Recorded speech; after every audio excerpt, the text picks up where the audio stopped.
अस्सलाम वालेकुम व्यूअर्स, नई वीडियो के साथ आपको खुशामदीद कहते हैं। मैं हूं अहमद नजीब, स्पोर्ट्स जर्नलिस्ट। मेरे साथ दूसरे स्पोर्ट्स जर्नलिस्ट साद अब्बासी मौजूद हैं। आप हमें देखते हैं रहते हैं इस यूट्यूब चैनल पर। आपका शुक्रिया कि आप लोगों के मोहब्बत भरे पैगामात भी हमें मिलते रहते हैं।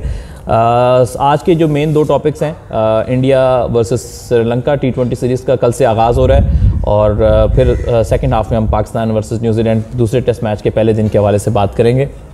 सबसे पहले इंडिया और श्रीलंका के दरमियान मैं आज कुछ रिसर्च कर रहा था, तो बहुत सारे प्लेयर्स का रिकॉर्ड बहुत अच्छा है। रोहित शर्मा का श्रीलंका के खिलाफ रिकॉर्ड बहुत ही आउटस्टैंडिंग है और विराट कोहली का रिकॉर्ड बहुत ही आउटस्टैंडिंग है श्रीलंका के खिलाफ मैचेस में। दोनों बैट्समैन बहुत पसंद करते हैं श्रीलंका के खिलाफ खेलना, रन्स करना, लेकिन एक ये अच्छा मुकाबला होगा। अब ये बड़ा एक अहम बात है कि जो मानखेड़े का स्टेडियम है जहाँ पे मैच होगा, वहाँ पर इस बार ये किस तरह की पिच तैयार करते हैं। दोनों टीमों के पास मैंने पहले भी बात की थी कि स्पिन अटैक बहुत अच्छा है। दोनों के पास लेग स्पिनर हैं, ऑफ स्पिन करने वाले ऑप्शंस मौजूद हैं, लेफ्ट आर्म स्पिनर हैं। जैसे ठिकचाना है, वो प्लेइंग 11 में लाइकली होंगे तो वो एक मिस्ट्री स्पिन का एक फैक्टर लेकर आते हैं, काफ़ी ज़्यादा इफेक्टिव है इंटरनेशनल क्रिकेट में, आपके सामने की बात है। तो एक अच्छा मुकाबला देखने को मिलेगा। दूसरी तरफ अक्षर पटेल है, युजवेंद्र चहल हैं और वाशिंगटन सुंदर है। काफ़ी अच्छे ऑप्शन इंडिया के पास में। एक स्पिनर की मैं बड़ा हैरान हूँ, मैं IPL 2022 में देखा जो रवि बिश्नोई थे वो बड़े डिफरेंट स्पिनर हैं साथ। तो वो एक ऐसे स्पिनर हैं जो मतलब जल्दी रीड नहीं होते। मतलब उनका एक ये है कि उनको आप एज एन मतलब लेग स्पिनर कम और ऑफ स्पिनर ज़्यादा समझें, क्योंकि वो बहुत गूगली बहुत ज़्यादा करते हैं और अच्छी गूगली है उनके पास, और बहुत तेज़ शार्प गूगली करते हैं, बहुत स्पीड के साथ। यानी अगर आप उसकी गूगली रीड नहीं करते तो आपके पास एडजस्ट करने का टाइम नहीं। अगर आप ये वेट करेंगे बॉल को पिच होने के बाद मैं फैसला करूंगा कि गूगली है तो मैनेज करूंगा, तो फिर आपके लिए मुश्किल हो जाएगी। इस वजह से वो विकेट टेकिंग ऑप्शन है। जब इंडिया ने उन्हें अच्छे स्टार्ट के बाद नहीं खिलाया था, वर्ल्ड कप के स्क्वाड में नहीं रखा था, तो मेरे लिए बड़ी शॉकिंग न्यूज़ थी। स्पेशली ऑस्ट्रेलिया जैसे पिचेस पे, जब वर्ल्ड कप में जहाँ पे बाउंस भी मिलता है, गूगली आपकी कैरी मिलता है अच्छा, तो वहाँ पर रवि बिश्नोई का ना होना बड़ी एक ट्रेडिशनल सोच थी इंडिया के जो सिलेक्टर्स थे, उनके कोचेस थे, उनकी तरफ से। अच्छा, फिर अभी भी रवि बिश्नोई को नहीं सिलेक्ट किया गया है, तो मैं समझता हूँ कि आपको रवि बिश्नोई को लेग स्पिन में लेके आना चाहिए, क्योंकि वो एक्स फैक्टर है। दुनिया ने उनको ज़्यादा देखा नहीं, वो ज़रा डिफरेंट है, वो कन्वेंशनल लेग स्पिनर नहीं है अपना कि जिस तरह के बाकी लेग स्पिनर होते हैं। सही कह रहे हैं। और साथ पड़ोस में मकान बन रहा है, अगर आपको बीच में ड्रिल मशीन की आवाज़ है तो आपने इस आवाज़ को ड्रिल कर देना है। अच्छा चला, खैर बात थोड़ी रवि बिश्नोई की मेरे माइंड में आई तो मैंने कहा साथ बात कर लेते हैं। चूँकि अभी वो नहीं है तो बहरहाल आई विश के वो लेग स्पिन स्क्वाड में। थोड़ी सी आपके बात ऐड कर लूँ अहमद, आपने देखा होगा कि कुलदीप यादव अगर देखें तो उन्होंने जो पहला टेस्ट मैच था बांग्लादेश के खिलाफ, उन्होंने बड़ी अच्छी बॉलिंग की थी, उनको सेकंड टेस्ट मैच में ड्रॉप कर दिया गया। वो भी एक ऐसा स्पिनर है इंडिया के पास जो कि मैच विनिंग स्पिनर है, उसको भी चांस बहुत कम मिल रहा है। इसकी वजह क्या है? I don't know. कुलदीप को जैसे पहले टेस्ट में ब्रिलियंट बॉलिंग के बाद दूसरे में ड्रॉप कर दिया गया था, मेरी समझ से बाहर था। क्या वो ऐसी एक्स्ट्रा ऑर्डिनरी स्ट्रैटेजी उन्होंने सोची थी कि यार हम ये सोच के उसको ड्रॉप कर रहे हैं, या वो इस पिच पे कामयाब नहीं होगा? वो मेरी समझ से बाहर है। अगर वर्कलोड की बात कर रहे हैं कुलदीप की, तो वो खेला ही कितना है कि उसका आप वर्कलोड मैनेज करके उसको इस T20 सीरीज़ में नहीं खिला रहे। तो ये एक्स फैक्टर बॉलर होते हैं। देखिए, चहल वेरी गुड बॉलर, इसमें कोई डाउट नहीं है कि चहल बहुत अच्छा स्पिनर है, लेकिन आप देखेंगे अक्सर इंपॉर्टेंट मैचेस में चहल को मार पड़ती है, क्योंकि चहल एक कन्वेंशनल स्पिनर है। वो फ्लाइट पे बीट करने की कोशिश करते हैं, लेकिन जब जिस दिन वो पकड़ाई दे जाए ना, उस दिन चहल की पिटाई भी बहुत होती है। तो मेरा ख्याल है कि यहाँ पे रवि बिश्नोई, कुलदीप, इस तरह के एक्स फैक्टर बॉलर आपको कम से कम इनमें से एक प्लेइंग 11 में रखना चाहिए, ऑपोजिशन को थोड़ा बैकफुट पर रखने के लिए। दूसरा ओवरऑल अगर हम ये देखें तो श्रीलंका ने सिंस एशिया कप के स्टार्ट से हमने देखा है कि उन्होंने बड़ा एक aggressive brand of cricket start किया है, कि वो एग्रेसिव खेलते हैं। बहुत कम उनके प्लेयर हैं, जैसे वैसे पहले इतने एग्रेसिव नहीं खेलते थे, लेकिन पथुम निसानका और जो कुशाल मेंडिस हैं, उन्होंने एशिया कप से बड़ा तेज और एक तो स्टेबिलिटी भी दी, यानी लंबी पार्टनरशिप भी लगाना शुरू की ओपनिंग में, और तेज भी खेलना शुरू किया। और फिर स्पेशली जिस तरह से बनुका राजा पक्सा उनके प्लेयर हैं, आप IPL में भी खेलते हैं, इंटरनेशनल लीग्स में भी खेलते हैं, वो तो सबको सामने है उनकी बैटिंग। फिर काफ़ी बटाई की थी पाकिस्तान की, आपको याद है? हाँ, और शनाका की फॉर्म भी बहुत अच्छी चल रही है। तो ये एक टफ टास्क होगा, देखना पड़ेगा कि इंडिया के जो बॉलर हैं, बॉलिंग तो काफ़ी अच्छी है, लेकिन ये है कि किस तरह से टैकल करते हैं। मावी हैं, नया यंग ब्लड है, मुकेश हैं, कुमार हैं, और इसके साथ फिर जो ट्रेडिशनल बॉलर हैं जिसमें अर्शदीप सिंह हैं, उमरान मलिक हैं, हर्षल पटेल हैं। तो एक कॉम्बिनेशन तो इंडिया के पास भी अच्छा है, लेकिन मैं एक अच्छा कॉन्टेस्ट जो एक्सपेक्ट कर रहा हूँ।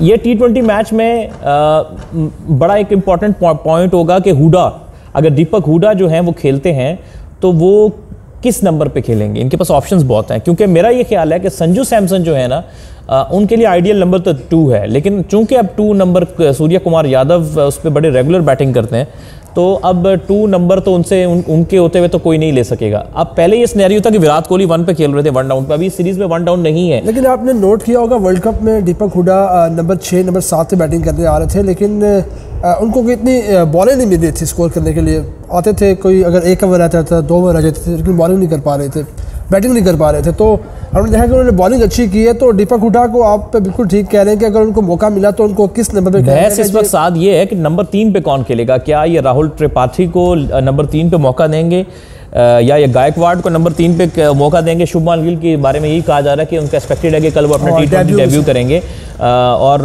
साथ में ईशान किशन होंगे। तो क्या ये भी एक देखिए डिफरेंट कॉम्बिनेशन है, डिपेंड करता है मैनेजमेंट किसके साथ जाती है। मैनेजमेंट क्या ये सोच रही है कि वो ईशान किशन और जो शुभमान गिल के साथ ओपन करा 3 पे गायकवाड़ को खिलाएं, या फिर वो 3 पे राहुल त्रिपाठी को खिलाएं, या वो 3 पे हुडा को खिलाएं। हालांकि हुडा को मैं आईपीएल में भी देख रहा था, वो मिडिल ऑर्डर में खेल रहे थे, नंबर 3 पे कम ही खेले। सो डिपेंड करता है, ये सारे अच्छे कैपेबल प्लेयर हैं, किसके साथ वो जाते हैं क्योंकि जो ये फैक्टर है कि दीपक हुडा बॉलिंग भी कर लेते हैं, वो वॉशिंगटन सुंदर वो कमी पूरी कर देंगे लोअर ऑर्डर में कि वो लेफ्ट हैंड बैटिंग भी बहुत अच्छी करते हैं, अग्रेसिव करते हैं, और वो बेसिकली तो मेन जो उनकी जॉब है वो तो ऑफ स्पिन है, तो वो जॉब भी। तो ये काफ़ी इंटरेस्टिंग कॉम्बिनेशन है, देखना पड़ेगा। अगर मैं अपनी राय दूं तो मेरा ये ख्याल है कि थोड़े नए हैं, मुझे काफ़ी उनकी क्रिकेट पसंद है जो राहुल त्रिपाठी की। तो मेरा ख्याल है राहुल त्रिपाठी को 1 डाउन खेलना चाहिए, 2 डाउन पे सूर्या को और 3 डाउन पे संजू सैमसन को। संजू सैमसन का नंबर तो 4 है नॉर्मली, जहाँ वो ज़्यादा अच्छा खेल देंगे। जो सूर्या खेल रहे हैं तो 3 भी ज़्यादा बुरा नंबर नहीं है, 3 number mean sorry number 5 3 down. तो ये एक अच्छा कॉम्बिनेशन हो सकता है। और अब श्रीलंका का भी देखना पड़ेगा, डेफिनेटली वो भी पिच को देख के मैदान उतारेंगे। क्या वो कुमारा के साथ जाते हैं, मधुशंका जो उनके अच्छे फास्ट बॉलर हैं। मधुशन ने भी फाइनल जो था एशिया कप में से पाकिस्तान के खिलाफ काफ़ी डिसेंट बॉलिंग की थी। तो अगर ये शनाका भी चूँकि मीडियम पेस बॉलिंग करते हैं, तो अगर स्पिन फ्रेंडली हुई तो फिर हमें थोड़े ज़्यादा स्पिनर देखने को मिलेंगे। हो सकता है ये वली लागे जो उनके अंडर 19 से इमर्ज करके स्पिनर आए थे, बैटिंग भी कर लेते हैं, लेफ्ट आर्म स्पिनर भी हैं, तो माइट भी हम उनको भी खेलता हुआ देखें। लगा आपको ये लगा स्पिन वर्सेस स्पिन का मुकाबला होने लगा, क्योंकि दोनों की तरफ तगड़े स्पिनर्स हैं, और मुझे लग रहा है कि दोनों टीमों के पास जो बड़े तगड़े स्पिनर्स हैं, तो मुकाबला इंडिया की बैटिंग, जो मेरा ये ख्याल है ना, इंडिया की जो फास्ट बॉलिंग और बैटिंग फर्क डालेगी मैच में। स्पिनर दोनों के पास बहुत अच्छे हैं, ये मेरा ख्याल है। लेट्स सी आगे जाके मैच में क्या होता है। और जो इसके साथ जो अगली बात मैं करना चाह रहा हूँ वो बड़ी इंपॉर्टेंट है, बहस छिड़ी हुई है कुछ दिनों से वर्कलोड मैनेजमेंट की। बीसीसीआई ने कुछ अपनी नए कुछ चीज़ें लेकर आए हैं, जिसमें उन्होंने कहा कि भाई इतने फर्स्ट क्लास का एक्सपीरियंस कम से कम आपका होगा इतने सीजन का, तो आप खेल पाएंगे इंडिया के लिए। इतने ये नहीं होगा फास्ट ट्रैक आप हो जाएं। दूसरा, उन्होंने प्लेयर मैनेजमेंट का जो वर्कलोड मैनेजमेंट है उसके ऊपर बड़ी बात की अपने की प्लेयर्स की, कि हम आईपीएल फ्रेंचाइजी से बात करेंगे। सो ये कह रहे हैं कि ताकि उनकी जो की प्लेयर हैं, क्योंकि आईपीएल बहुत लंबा होता है, ऑलमोस्ट 67 मैचेस होते हैं। कब आ रहा है, क्योंकि इंडिया में तो वो चाह रहे हैं कि उनके मैन प्लेयर है, खुदा जो 20 प्लेयर है ना, उनके जो स्पूल उन्होंने अनाउंस किया 20 प्लेयर्स का, 20 प्लेयर्स का, तो उनका जो वर्कलोड मैनेजमेंट के हवाले से देखा जाए कि कोई इंजरी ना हो जाए, क्योंकि आईपीएल बहुत बड़ा टूर्नामेंट है। 66 to 67 अगर मैं गलत नहीं हूं तो मैचेस होते हैं टोटल, तो ये बहुत टू मच है। तो इसमें यह है कि प्लेयर एग्जॉस्ट भी हो जाते हैं।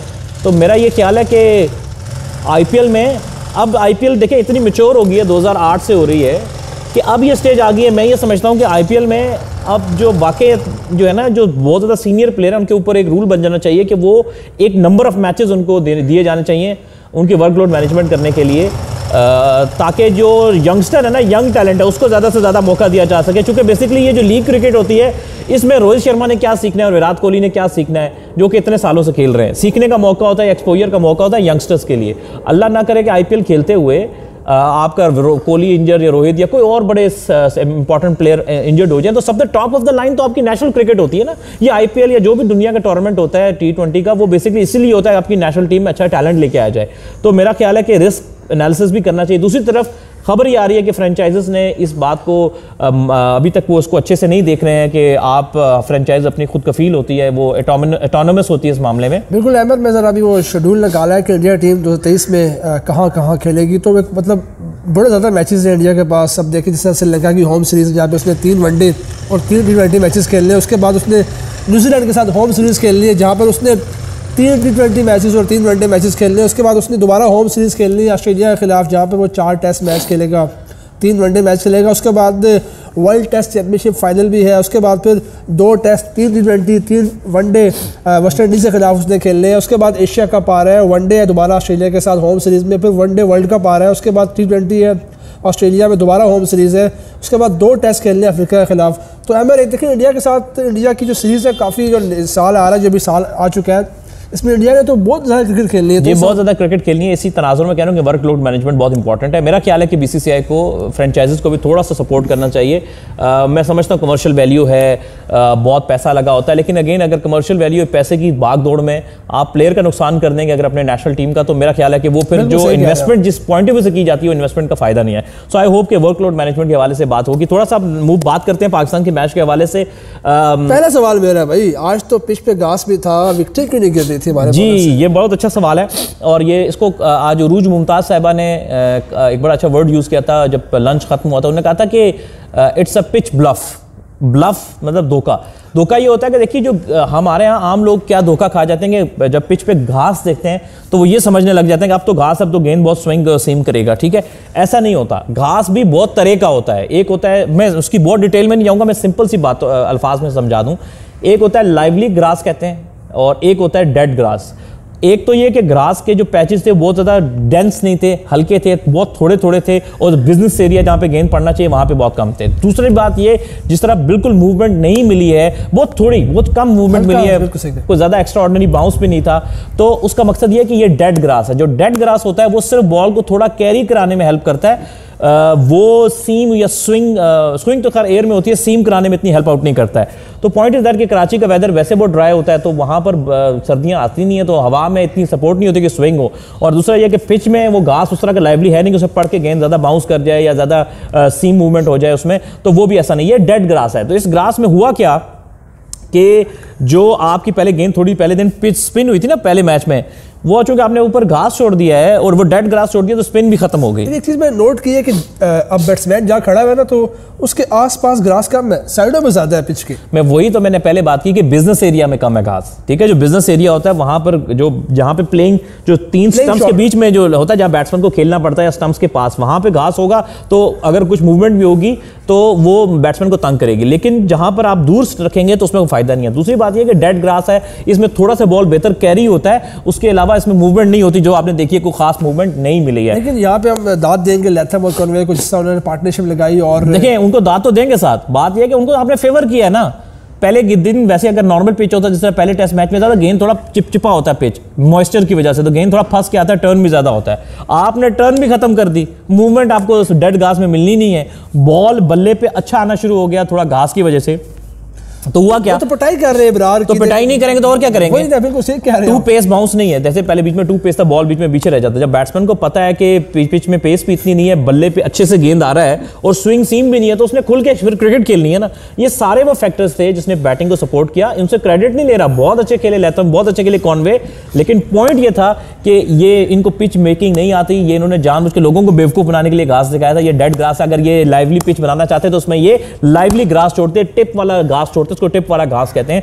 अच्छा खैर, मैं सिंपली इतने कम वक्त में यार पिच इस तरह की लेवल की तैयार नहीं हो सकती, और इनको ज्यादा भी होता नहीं करते, ये करना नहीं चाहते, ये हफ्ता भी ले लेते तो ना करते। इंग्लैंड अभी तक डर है, बिल्कुल डर है, डर और खौफ से खेल रहे हैं, डर के आगे जीत है। और मैं ये सिंपल ये कहना चाहूंगा कि तीसरे सेशन में चूंकि कराची में हवा चलती है, समुंदर है, समुंदर की वजह से हवा चलती है, थोड़ी सी उनकी लाइन और लेंथ भी पहले बेहतर नहीं थी पहले दो सेशन में, तो इन्होंने बेहतर बॉलिंग की, तो न्यूजीलैंड की 3 विकेटें भी गिरी हैं। तो जो बात यह है कि इनको थोड़े कम से कम अगर आपको पिच से असिस्टेंस नहीं मिल रही ना, आप सिर्फ एक काम कर सकते हो, अच्छी टाइट फील्ड सेट करके एक ही लेंथ पे बॉल करते रहो, ताकि बैट्समैन आसानी से रन ना कर सके, उसको आप मिस्टेक करवाओ फोर्सफुली। खैर ये हमारा था कि भाई इस तरह की पिचेस होंगी तो आप ड्राइविंग सीट पे नहीं हो सकते। अब तक जितने भी साल में मैचेस हुए, अब तो खैर साल चेंज हो गए, वो ऑपोजिशन ने डोमिनेट किया क्योंकि आपने सही मतलब की पिचेस नहीं बनाए। खैर इसके साथ ही आज की वीडियो से हम आपसे इजाजत चाहेंगे, कल एक नए टॉपिक के साथ आएंगे, तब तक के लिए अपना ख्याल रखिए, अल्लाह हाफिज।